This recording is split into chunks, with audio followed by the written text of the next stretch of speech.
Fala galera da Tokunet, eu sou o Ricardo Sotero, bem-vindos ao projeto Tokusatsu, onde falamos de filmes de efeitos especiais e afins.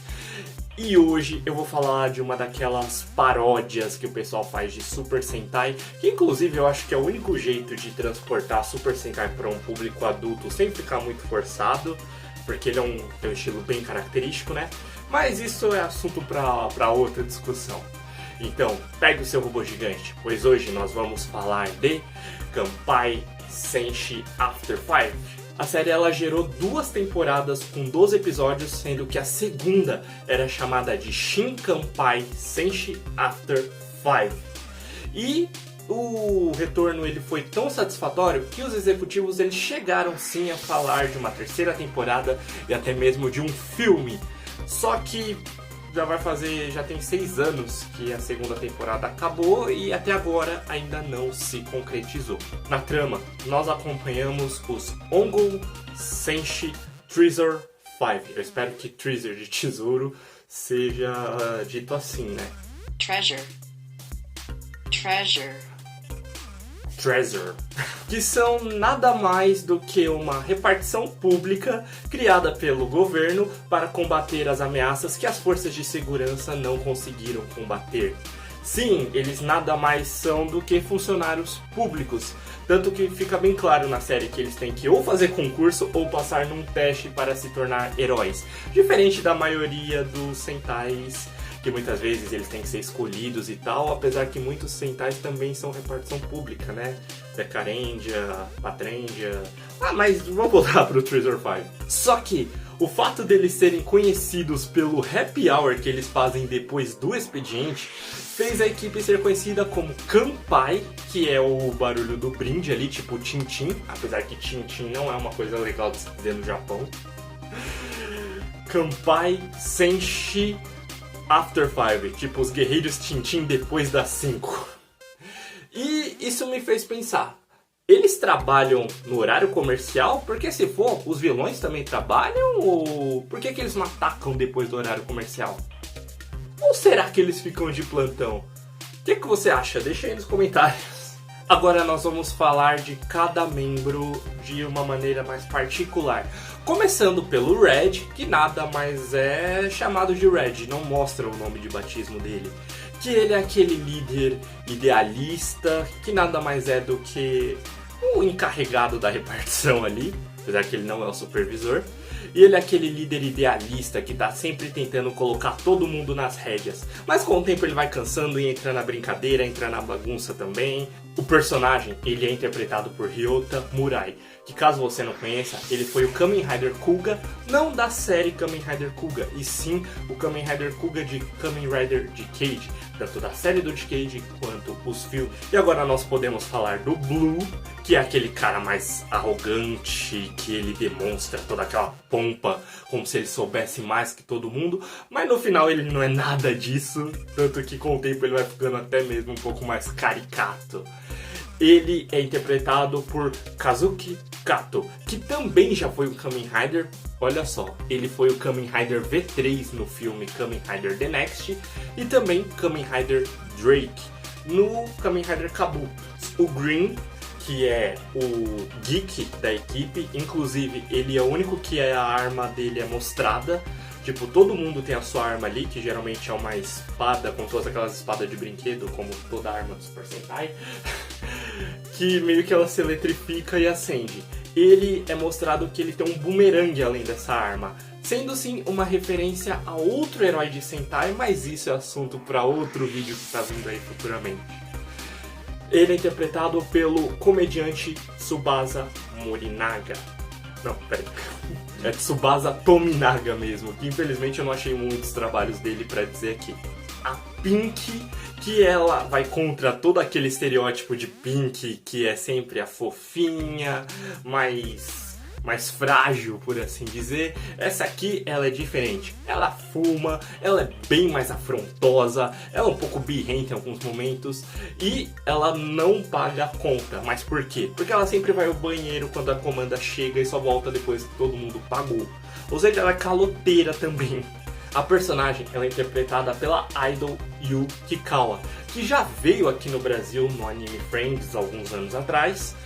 e faz parte do grupo Milky Way e de outro grupo que eu vou deixar o nome aqui porque é um nominho grande para se decorar. E para finalizar, nós temos os Yellows, não é o Yellow ou a Yellow, são os Yellows. Começando pelo primeiro, que ele é o que a gente chama carinhosamente nas empresas de dinossauro, porque ele é o mais velho de firma, ele é o mais velho de função, tanto que ali é mostrado que ele não consegue ser tão acrobático, tão flexível, nem mesmo para fazer a posição do roll call da equipe, tanto que quando todo mundo levanta a mão lá em cima, ele só consegue levantar a mão mais ou menos aqui na costela. Ele é interpretado pelo ator Akihiro Kimura, que já teve diversos trabalhos em dorama, dublagem de anime e diversas outras coisas. Ele fica só 5 episódios, já que no episódio 6 ele é trocado por uma Yellow, por uma moça, que ela sim tem uma personalidade mais condizente com as Pinks do Sentai do que com as Yellows em si, que sim geralmente são mais fortes, afrontosas e tudo mais. Por ela ser aquela menininha bonitinha, meiga, ela desperta o sentimento de todos os homens da equipe que se apaixonam por ela, disputam por ela e todo mundo se ferra por ela, já que, querendo ou não, ela tinha um namorado, ela engravida e daí ela se afasta para casar e constituir família. Ela é interpretada pela atriz Asakura Aki, que entre os trabalhos que eu achei, um que me chamou a atenção foi que ela foi a dubladora da Princesa Kaguya no filme O Conto da Princesa Kaguya do Estúdio Ghibli, que se eu não me engano tá no Brasil pela Netflix. Depois, mais ou menos, se eu não me engano, no episódio 8 que ela sai, ela é substituída por outro homem também de meia idade, também naquela pancinha lá, igual o primeiro Yellow lá de Goranger, que ele sofre rejeição de todo mundo, até pela Pink, que não gostava da Yellow, ou melhor, aparentava não gostar, e também não tinha superado bem o afastamento do primeiro Yellow. Mesmo esse novo Yellow tentando ser a pessoa mais simpática do mundo, ele sofre uma rejeição por um tempo. O ator é Buffalo Goro A, membro da dupla cômica Buffalo Goro. Então deve ter um Buffalo Goro B. E também tem o Lame Gold, que é o encarregado, ele sim eu posso chamar de encarregado, que ele não faz bem parte dos After Five e na verdade eu acho que ele é visto até como aquele chefe inconveniente, né? Que ele foi chamado pelo Red de início, mas o pessoal não queria ele lá. Infelizmente a gente não tem muito pra falar sobre ele. E é claro, Sentai não é Sentai sem a organização maligna para enfrentar, né? No caso aqui, ela não tem nome, é chamada apenas de Organização Maligna. E nós temos o comandante que trabalha como chefe de cozinha nos restaurantes que os heróis vão depois das 5. Tudo isso para espionar a ação dele. Ele é interpretado pelo ator Saiki Shigeru, que já teve trabalhos em Boukenger, se eu não me engano ele era o mecânico, eu ainda não assisti Boukenger então, e em Dogu-chan. Junto com ele, temos também o combatente, que é baseado no combatente da Shocker do primeiro Kamen Rider, tanto na roupa quanto naquele barulho irritante que ele faz, que é interpretado pelo ator dublador Jiro, que fez a voz de Rafaelo no filme Kamen Rider Ghost e Kamen Rider Drive. Eu acho que as referências a Kamen Rider não param por aí, porque toda a organização lembra muito mais uma organização de Kamen Rider. Até porque os monstros que eles enviam, que a gente não vê, porque só os heróis comentam, são meio que humanos remodelados. Isso é mostrado no final da primeira temporada. Então acho que tudo ali é baseado na Shocker de Kamen Rider. Tem também outros personagens, como a filha do comandante que aparece na segunda temporada, o gerente do primeiro restaurante, o funcionário do segundo, mas não tem muita coisa para se falar sobre eles. E apesar de tudo isso, eles não são necessariamente maus. Por quê? Porque eles tentam ajudar os After Five de qualquer maneira, muitas vezes causando prejuízo para a própria organização, que foi caindo, ou melhor, foi entrando em decadência no decorrer da série, e isso fez com que os After Five quase perdessem o seu emprego, já que não tinha monstro, não tinha perigo, por que manter os funcionários, não é mesmo? E primeiro eles queriam reduzir a equipe de 5 para 3, e depois eles decidiram fechar a repartição. Então eles fizeram um bem bolado para a organização voltar e a repartição não ser fechada, dando fim assim à primeira temporada. Daí nós temos a segunda temporada chamada de Shinkanpai After Five, Que daí já é outro restaurante que o comandante abriu. Na verdade, ele criou uma franquia mundial de restaurantes que nada mais é do que uma fachada para as células das operações de sua organização e o jeito de levantar fundos para ela também. E o karaokê continua lá, claro, né? Porque os heróis eles sempre vão, primeiro eles comem, depois eles vão pro karaokê. E temos algumas coisas interessantes para falar dessa temporada, como a atriz Asakura Aki. Ela volta, só que ela não volta como a Yellow, como a mesma personagem. Ela volta como Ogura, que nada mais é um disfarce do comandante para ir até onde os heróis estão para espioná-los mais de perto. O problema é que ele causa sentimentos amorosos no Red, que não sabe que está apaixonado pelo seu pior inimigo. Junto com isso também surge Plasma One, que na verdade ele surge no final da segunda temporada como uma ajuda aos After Five, já que eles não estavam conseguindo lutar tão bem assim contra os monstros. A questão é que esse novo herói ele é tão eficiente, mas tão eficiente e eficaz, vamos ver que as duas palavras são diferentes, que primeiro ele rouba o protagonismo dos After Five e depois ele faz com que os After Five sejam demitidos para ele lutar sozinho. Eles só voltam quando o Plasma One não consegue derrotar o comandante, fazendo com que os 5 heróis voltem para enfrentá-los, nota, sem seus poderes, já que eles tiveram que entregar os Change Band, que eram os relógios que faziam eles se transformar e se comunicar, e as pedras que eles tinham, quando eles foram demitidos. O que gerou uma das melhores cenas de toda a série, que foi o Lamegod aparecendo com todos os Change Band e jogando, e por um triz ele não joga dentro de um balde d'água. Que se não fosse pelo Plasma One, que teria reconhecido a coragem e heroísmo dos seus colegas, ele pega antes que estraguem os Change Bands e entrega para os heróis, que pela primeira vez nesses 24 episódios tem sim uma sequência de transformação, que é mostrada na segunda abertura, mas na série em si, esta é a primeira vez. Depois disso, eles conseguem derrotar o vilão com um golpe combinado. Não é a bazuca, na verdade é um laser que ele solta. E pensando bem, eu acho que teria sido mais engraçado se eles tivessem estragado os Change Band, cara. Porque essa série, ela trabalha muito com essa quebra de expectativa. Inclusive, a primeira temporada eu achei legal porque eles trouxeram muitas discussões de pessoas que não acompanham ou que não conseguem ligar a suspeição de descrença para Super Sentai ou qualquer tipo de tokusatsu e ficam se perguntando, tipo, por que os monstros você consegue ver o zíper? Por que os vilões atacam só Tóquio ao invés de atacar outros lugares como o Brasil? Eles falam disso, por que os vilões não atacam o Brasil? E a resposta é que uma passagem tá muito cara. O comandante ele viu o valor da passagem e na época tava 5.000 ienes. Não sei quanto que tá hoje, né? E outras coisas, tipo, por que o roll call? Por que eles têm que mostrar uma certa índole para a mídia, como se fossem celebridades? Ou aquelas explosões que acontecem quando eles estão andando.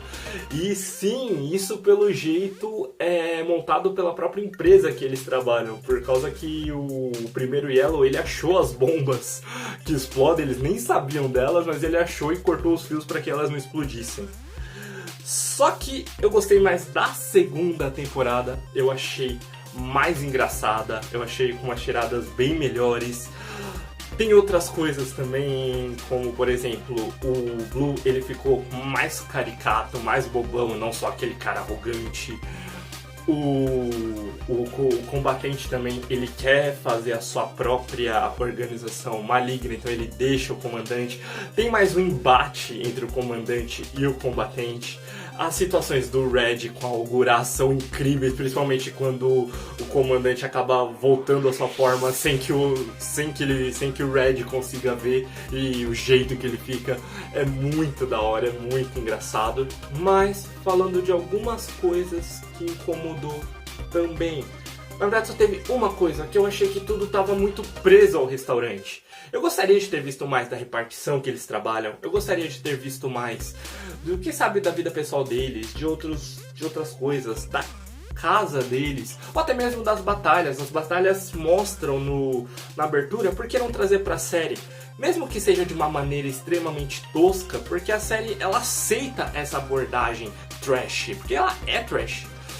Imagine a batalha dos vilões feito como duas brigas de robô de brinquedo, ia ser incrível. E eu não tô falando de stop motion, de CGI, não, tô falando do pessoal mesmo manejando ali como se fosse fantoche. E ela aceita esse trash tão bem, porque se você for ver, a roupa dos heróis, ela parece mais uma máscara, uma fantasia de Halloween, tanto que ela parece aquelas máscaras que a gente acha em loja de brinquedo, tipo essa aqui, ó. Tipo isso aqui, ó. Na verdade, isso aqui eu acho que é um material até melhor do que as máscaras dos After 5. Então eu senti um pouco isso, deles abordarem outras situações, outros cenários, mas nada disso estraga a série, porque querendo ou não, a proposta da série é ser tipo uma conversa engraçada, uma sitcom, por assim dizer, em poucos cenários. Mesmo não sendo estúdio, porque tá na cara meio que eles filmaram em locações. Se você nunca assistiu After 5, é difícil de achar, mas você acha assim pelos streamings alternativos, pelo menos com legenda em inglês na internet, ou outros meios alternativos, se é que você entende, pra assistir pelo menos as 2 temporadas. Tem alguns episódios no YouTube também com fã dublagem, você encontra alguns episódios com legenda em português, só que são poucos. Essa série foi a que mais me deu trabalho pra encontrar. Tanto que eu tive que assistir ela 2 vezes, porque eu assisti até metade e depois eu não tinha mais episódio pra ver, e depois eu tive que revisitar tudo. E pra quem achar tosco o Super Sentai, pelo menos pra dar risada pela zoeira, ou se identificar com todas essas questões que eles levantam, vale a pena. E se você gosta de Akiba Ranger, venha ver algo com uma mesma proposta, só que com uma abordagem diferente, porque enquanto Akiba Ranger foi aquele negócio mais didático, com referências, After 5 são pessoas que não conhecem de Super Sentai discutindo sobre Super Sentai e Tokusatsu. Então é isso, se você gostou, deixa seu like, compartilha, se inscreve no canal, me siga nas redes sociais que eu sempre vou avisar lá. Siga os parceiros que tem o canal do Zeobrak, que por enquanto tá com o episódio 0, mas em breve a gente vem com o episódio 1. Também tem o Nerd Gakure, que eu tô lá toda quinta-feira no Távola Nerd. Então fiquem bem, valeu, falou, até uma próxima!